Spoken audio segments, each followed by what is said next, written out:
Cash, c'est mon premier long métrage ciné et je me suis retrouvée à Cannes un peu par chance ou par hasard. J'ai rencontré une personne qui travaillait à la fondation Liban Cinéma, à qui je disais que que j'étais en train d'écrire un scénario, donc il m'a dit envoie-le à la fondation parce qu'ils sélectionnent des scripts chaque année et les envoient à Cannes. Donc j'y croyais pas trop non plus, donc voilà, je l'ai envoyé, puis on est là. Maintenant le but ici c'est d'essayer de rencontrer des gens, des réalisateurs, des producteurs, des gens qui pourraient nous aider, nous guider un petit peu ou éventuellement nous produire. Et puis voilà. Et Cash, le film s'appelle Cash, donc ça parle d'argent, et qui est un sujet, je pense, universel, et tout le monde, et c'est ce qui fait un peu marcher le monde, je pense, tout tourne autour de l'argent maintenant. Donc, et le film, ça montre en fait jusqu'où les gens sont prêts à aller pour de l'argent et combien l'argent affecte les gens et comment il peut changer, et pas forcément en bien.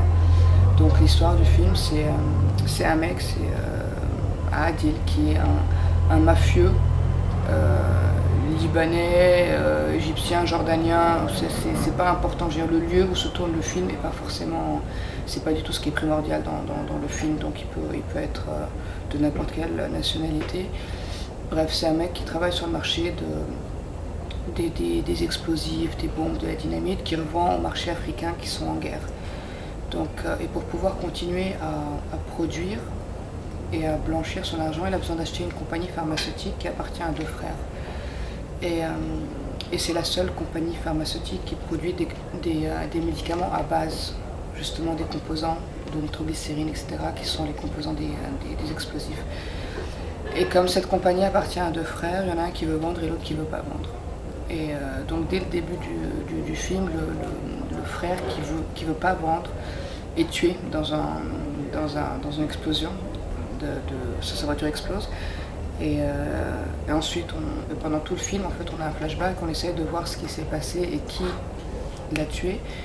Et on se rend compte que chaque personne qui peut éventuellement l'avoir tué, ils ont tous une raison qui est liée à l'argent.